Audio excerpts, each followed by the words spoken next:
Ndabasuje kandi bahaye ikaze mwebwe mwese mukurikirana amakuru n'ibiganiro byacu ahangaha kuri Ihango TV. Ihango TV ni umuyoboro wa YouTube ukugezaho amakuru aba ari kugenda avugwa hirya no hino ku isi, ariko by'umwihariko amakuru yacu akaba yibanda mu karere k'ibiyaga binini. Muri aka kanya rero ndaje kugira ngo ngende mbagezaho amakuru agezweho, akaba ari amakuru rero cyane cyane yibanda ku mutekano w'u Rwanda, Repubulika Iharanira Demokarasi ya Kongo ndetse n'ari kuvugwa hirya no hino mu karere. Ariko ngusogongeje ni uko Padiri Nahimana uzwi cyane nk'uwigeze kubika ko Perezida w'u Rwanda Paul Kagame yaba yapfuye kandi akiri muzima, ubu ngubu biravugwa ko arimo ashinga igisirikari muri Repubulika Iharanira Demokarasi ya Kongo. Hari umwiryane kandi uri mu mutwe wa FDLR, binavugwa ko leta ya Kongo yo yasabye ko ushobora guhindurirwa izina.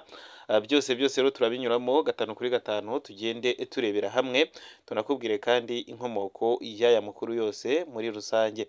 Ni amakuru rero tugiye kwibandaho muri aka kanya, ariko mbere y'uko tuyinjiramo ndabanza gusuhuza mwebwe mwese mutwumva muherereye mu Rwanda, abari muri Kongo, abari mu Burundi, Tanzania, Kenya, Uganda ndetse n'ibindi bice byose bigize umugabane wa Afurika.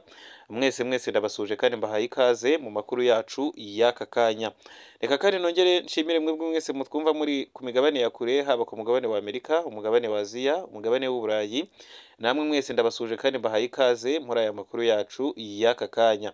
Turi ku itariki 11 z'ukwezi kwa karindwi, umwaka wo ukaba w'ibihumbi 2024. Uyu rero ni umwanya w'amakuru tugiye kukugezaho, nkwibutsa ko ushobora kujya munsi y'iyi video maze ukareba handitse ijambo subscribe cyangwa se sabone, ubundi ukarikandaho. Ntiwibagirwe kandi no gukanda ku nzogera kugira ngo amakuru n'ibiganiro byose dukora umunsi ku wundi bijye bikugeraho kandi mu ba mbere. Ndakwibutsa kandi kujya munsi y'iyi video maze ukareba handitse ijambo like ukarikandaho. Ushobora gukanda share kugira ngo usangize abandi amakuru tugushyikiriza. Nanone kandi ushobora no kwandika muri commentaire amakuru uba wifuza yuko tugutunganyiriza, tukayatunganya nayo tukayakugezaho gatanu kuri gatanu. Ni amakuru rero tugiye kwibanda cyane cyane kuri inkuru ivuga ko uwitwa Padiri Nahimana usanzwe urwanya ubutegetsi bw'u Rwanda ngo yuko yaba arimo ashinga igisirikare muri Repubulika Iharanira Demokarasi ya Kongo kigamije gukuraho ubutegetsi bw'u Rwanda, nk'uko bigaragazwa na zimwe mu nkuru ziri kugenda zicicikana hirya no hino ku mbuga nkoranyambaga. By'umwihariko iyo tuza kwibandaho akaba ari yanditswe mu kinyamakuru Rwanda Tribune. Ni inkuru ndende rero inavuga ko mu mutwe wa FDLR harimo intambara ikomeye hagati y'uwitwa Nyembo ndetse n'uwitwa Ntawunguka Pacifique, bapfa amafaranga agera kuri miliyoni 80 bahawe na leta ya Kongo kugira ngo azabafashe guhungabanya umutekano w'u Rwanda mu bihe by'amatora. Ariko kugeza uyu munsi wa none rero ngo umwe muri abo bagabo bagombaga kuyakoresha mu bikorwa byo guhungabanya umutekano w'u Rwanda ngo bakaba baramaze kuyiba bakayohereza mu miryango yabo, nk'uko turi buze kubinyuramo muri aya makuru yacu tugiye gutangira muri aka kanya. Reka rero dutangire tugusomera ibyanditse muri iyi nkuru. Akaba ari inkuru ivuga ko umuriro watse hagati ya Brigadier General Kimenyi Nyembo ndetse na General Major Mega Pacifique Ntawunguka. Biravugwa ko amezi 6 ashize uwitwa General Nyembo ukuriye ubutasi muri FDLR adacana uwaka na komanda we wa FDLR Foka General Omega bapfa amafaranga yatanzwe na leta ya Kinshasa nk'agahimbazamusyi mu gufasha ingabo za leta guhungabanya umutekano mu Rwanda mu bihe by'amatora. Umuyobozi w'ishami rya G2 rigenzura ubutasi bwa FDLR akaba ari Brigadier General Kimenyi Sebastian uzwi ku izina rya Nyembo, hashize amezi 6 atumvikana na General Major Ntawunguka Pacifique alias Omega kubera amafaranga agera ku bihumbi 80 y'amadolari y'Amerika yahawe atanzwe na leta ya Kongo ngo abashe gukwirakwizwa ku bandi ba FDLR bazayifashishe mu guhungabanya umutekano w'u Rwanda mu bihe by'amatora. Ariko ngo aya mafaranga aza kuburirwa irengero.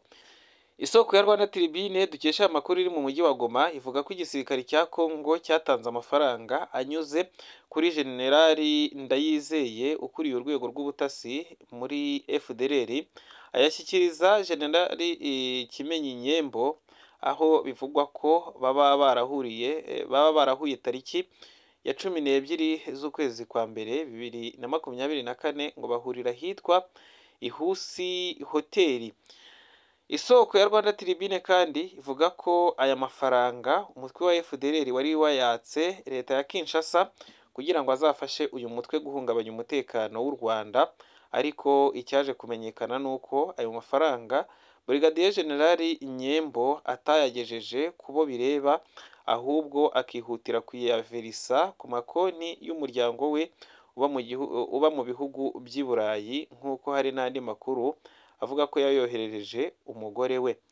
Ubwo Brigadier General Nyembo yahabwaga ayo mafaranga, hari na Majoro Bizabishaka usanzwe ari umukozi wa FDLR ushinzwe ubutasi mu mujyi wa Goma, ndetse na Guverineri Peter Kirimwami, umwe mu basirikare begereye General Omega, avuga ko shefu wa Etat Major Foka yahamagaje Brigadier General Kimenyi Nyembo ngo aze asobanura irengero ry'ayo mafaranga, ariko birangira Nyembo ahungiye i Masisi muri Mai Mai kugira ngo ibashe kumuhisha.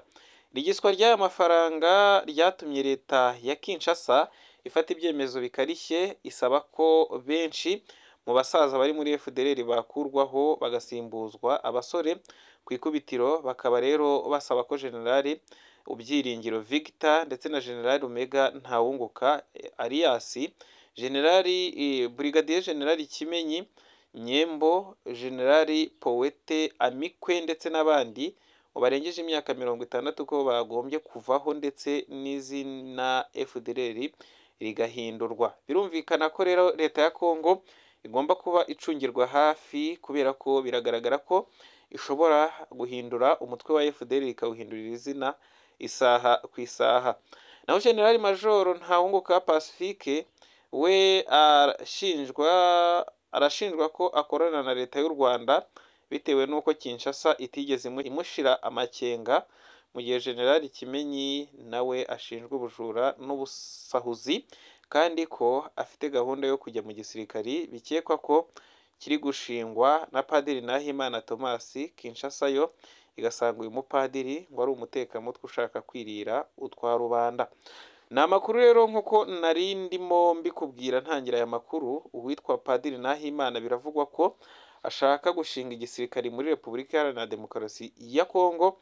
Nk'uko rero ubyumva, bikaba bivugwa ko ngo nk'uko asanzwe arya ibya rubanda, nk'uko byakomeje kugenda bisobanurwa n'abakurikirana imbuga nkoranyambaga, nk'umugore bita Mukankiko yakomeje kugenda yerekana ko uyu mugabo Padiri Nahimana yoshya abo yita abarwanashyaka be, cyane cyane bavuga ko bashyigikiye leta ikorera mu buhungiro irwanya ubutegetsi bw'u Rwanda, akababwira ko ngo ashaka kuzaza gukuraho ubutegetsi bw'u Rwanda i Kigali, maze bakamurundaho amafaranga akakahava. Ubwo Rwanda Tribune yandikaga iyi nkuru, yavuze ko amakuru yavuga ko hari inama yihutirwa yari iteganyijwe vuba ikazahuza n'ubuyobozi bw'abarwanyi ba FDLR, aho hashobora gufatwa icyemezo cyo guhindura abayobozi bashinjwa gukorana n'umwanzi wa Repubulika Iharanira Demokarasi ya Kongo. Naho mu Burundi haravugwa ko hashize amezi 7 uri Minisitiri w'Intebe Ndirakobuca atavuga rumwe na Perezida w'igihugu Evariste Ndayishimiye. Perezida w'u Burundi Evariste Ndayishimiye arashinja Minisitiri w'Intebe Gervais Ndirakobuca alias Utazirwa Ndakugarika kuba ari we wihishe inyuma y'ibura ry'ibikomoka kuri peteroli, ikibazo gikomeye kirimo kirikoroza muri iki gihugu cy'u Burundi. Isoko ya Rwanda Tribune dukesha inkuru n'ubundi iri mu mujyi wa Gitega, umurwa mukuru w'ubutegetsi, ivuga ko hashize amezi arenga 7 Perezida w'u Burundi na Minisitiri w'Intebe badacana uwaka, ndetse hari ibihamya byinshi byerekana ko ngo niyo bahuye badashobora guherezanya umukono ngo baramukanye. Isoko ya Rwanda Tribune yagerageje rero gukora icyegeranyo kuri amwe mu makimbirane yatumye Minisitiri Ndakugarika ashwana na Perezida Ndayishimiye. Avuga ko rero ku ikubitiro batangiye ubwo Perezida Ndayishimiye yashakaga gukuraho umugaba mukuru w'ingabo General Prime Niyongabo kugira ngo amusimbuze umuyobozi w'ikigo cy'ubutasi General Major Ildefonsi Habarurema. Umwe mu batangabuhamya bari mu nzego z'ubutasi z'u Burundi yabwiye isoko ya Rwanda Tribune ko igikorwa cyo kugira Major General Ildefonsi Habarurema cyahise giterwa utwatsi na General Gervais Ndirakobuca alias Utazirwa Ndakugarika, avuga ko kwaba ari ukuroha igihugu mu manga. Ikindi bapfa ngo ni uko Minisitiri w'Intebe Ndirakobuca yari amaze igihe asura abaturage mu rwego rwo gukemura bimwe mu bibazo bibabangamiye mu maso ya Evariste Ndayishimiye. Ibi rero ngo akaba bifata nko kwibonekeza mu maso y'abaturage ndetse no kubashakamo icyubahiro n'igikundiro, bityo agakeka ko yaba ashaka kuzamusimbura mu matora ateganyijwe mu mwaka w'2027. Ibi byatumye rero Perezida Evariste Ndayishimiye atanga itegeko kuri Minisitiri w'Intebe ko atagomba kongera gusubira mu baturage, bityo akaba ari nayo mpamvu kuri ubu Ndirakobuca atakigaragara mu ruhame ari kumwe n'abaturage. Ikibazo cya General Arenguiyome Bunyoni cyagarutsweho mu makimbirane ya Perezida Neva ndetse na Ndirakobuca, aho abagumyabanga ba CNDD FDD babinyujije kuri General Ndirakobuca bamusabye ko yagirira impuhwe General Bunyoni uheze muri gereza. Iki cyifuzo Perezida Ndayishimiye yahise acyamaganira kure, avuga ko kwaba ari ukwivuguruza ku cyemezo yafashe, maze bituma ahubwo Perezida Evariste Ndayishimiye ahatira Perezida w'Urukiko Rukuru rwa Gitega gukatira General Bunyoni igifungo cya burundu. Ishyaka CCM Chama cha Mapinduzi riri ku butegetsi mu gihugu cya Tanzania naryo ngo ryasabye Perezida w'u Burundi gufungura General Bunyoni kugira ngo umubano w'ibihugu byombi urusheho kugenda neza ndetse ibikomoka kuri peteroli nabyo bibashe kwinjira mu gihugu, ariko Perezida Neva abitera utwatsi. Icyatangaje rero abajenerali bari mu nama nkuru y'inararibonye y'ishyaka rya CNDD FDD ni ukubona yari yemeye kurekura General Bunyoni, ariko yagera hanze akisubiraho ku bwa Minisitiri w'Intebe Ndirakobuca, akavuga ko atuma impamvu umuntu umwe yahindura ibyemezo byafashwe n'abayobozi b'ishyaka ari we wenyine ngo bitaba ari byo. Ubusanzwe byari bimenyerewe ko General Gervais Ndirakobuca utazirwa ndakugarika ari inshuti y'akadasohoka ya Perezida Ndayishimiye, akaba yarahoze kandi ari umwe mu bayobozi bakuru mu gipolisi cy'u Burundi. Kuva mu kwezi kwa Nzeri 2022 nibwo Perezida Ndayishimiye yatanze Gervais Ndirakobuca nk'umukandida ku mwanya wa Minisitiri w'Intebe mushya, ndetse yemezwa n'inteko ishinga amategeko, agenwa n'itegeko ry'umukuru w'igihugu nimero 100/015 ryo kuwa gatatu tariki ya 7 z'ukwezi kwa Nyakanga.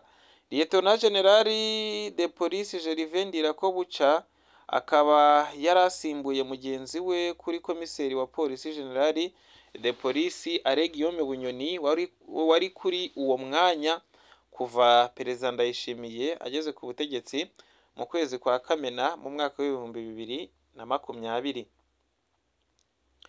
Reka rero amakuru yacu tuyacumbikira aha ngaha, tugaruke mu kanya tukugezaho amakuru arabagezweho, mbararikira kandi gukomeza gukurikirana amakuru n'ibiganiro tubagezaho aha ngaha kuri Ihango TV, ari nako mbibutsa ko amakuru yacu kugira ngo mujye muyakurikirana 5 kuri 5 no kujya munsi y'iyi video maze mukareba handitse ijambo subscribe cyangwa se sabone, ubundi mukarikandaho. Ntimwibagirwe kandi no gukanda ku nzogera kugira ngo amakuru n'ibiganiro byose dukora umunsi ku wundi bijye bibageraho kandi mu ba mbere.